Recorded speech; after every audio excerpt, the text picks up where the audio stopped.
Here I am talking to Kurt Becker, the voice of Keeneland, at Santa Anita for the Breeders' Cup. How do you like it out here? Love it. Absolutely love it. First time I've been to Santa Anita. Only the fifth time, oddly enough, I've ever been to California.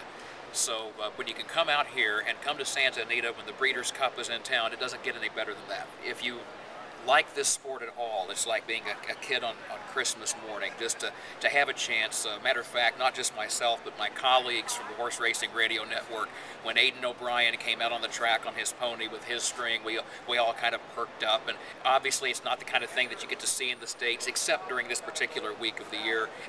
And for a Midwest boy, I mean, I grew up in Illinois, where you look out your window and you see cornfields and wheat fields and things like that. And believe me, I love the Midwest, but to come out here and see these kinds of horses in the backdrop of the San Gabriels, it's fantastic. Now at Keeneland, I know you're only calling races a handful of days every year. Correct. How many average days? They typically have 15 to 17 race days in the spring during the month of April, and same policy again in the fall. So what do you do in between times? It's a hodgepodge of activities to try to stay busy and as they say, stay out of trouble. Primarily work thoroughbred auctions. I work with John Henderson as one of the announcers for the Keeneland auctions. Okay. I also work as the announcer for the Canadian Thoroughbred Horse Society auctions, which take place in the Sale Pavilion on the backstretch at Woodbine in Toronto.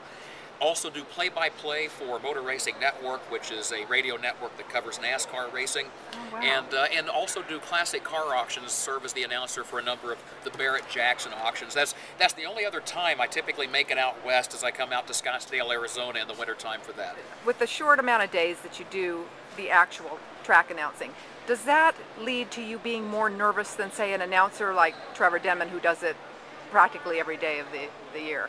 I know I can't speak for Trevor, but in my own situation, with 2 months of racing that are 6 months apart each year, I will guarantee you that I will start pacing the floor at home about 10 days out before the meet begins.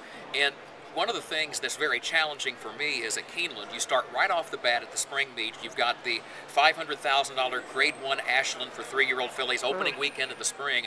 Then in the fall, to accommodate the Breeders' Cup schedule, we have Fall Stars weekend of Keeneland, where we had nine stakes races, 5 Grade 1s on the opening weekend of that fall meet. The only thing is, I was talking to Vic Stauffer, the Hollywood Park Track announcer, earlier this morning, and as Vic and I were talking, if at some point when you pick up that headset, if you can't say to yourself, I'm going to enjoy the privilege of being here to call thoroughbred races, and especially to call races at this level. If you can't at some point enjoy that, then you're in the wrong business. Do you feel that you also have to be just a little on edge so that you're sharp? There's no question about it. I know in my case, I have made my share of mistakes, and yes, admittedly, I have made mistakes in big races. However, it seems to me like when I go back and review race calls, that a lot of times the most noticeable mistakes, or the majority of them, will come on a Wednesday or Thursday afternoon. For example, after you've had the Fall Stars weekend and the pressure's off, you don't want to become lazy, because the good thing about adrenaline, when you get nervous and the adrenaline starts to flow, it does heighten your senses. Do you have a favorite call or a favorite race that you've called? I've been very fortunate over the years to call a lot of very exciting competitive races.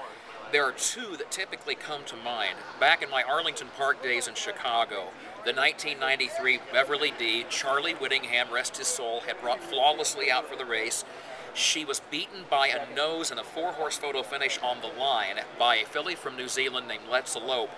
But then the winner was taken down because she had slammed into flawlessly in the home stretch. And she should have come down, and flawlessly was moved up to the win. Never forgotten that one.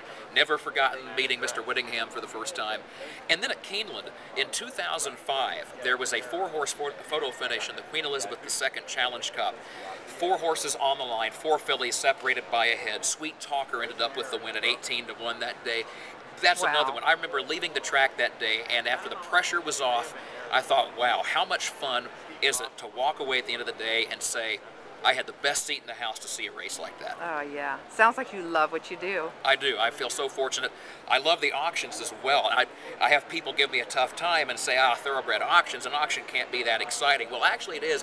Maybe it's an acquired taste, but I like the auctions because I have more of a chance to actually meet the people in the industry. The one drawback to being a track announcer, you are in that booth on top of the grandstand all day, and you really can't leave the booth. At the auctions, since John Henderson and I share those announcing duties, every 90 minutes or so I can get off the stand and go talk to horsemen, talk to owners, talk to trainers, talk to caretakers, you know, the folks that rub on those yearlings and get them looking so good before they come in the ring, and I really enjoy that. Welcome to California. Enjoy your stay here. I can't thank all of you enough. I love being here. What a great week, and it's fun to get a chance to come and visit.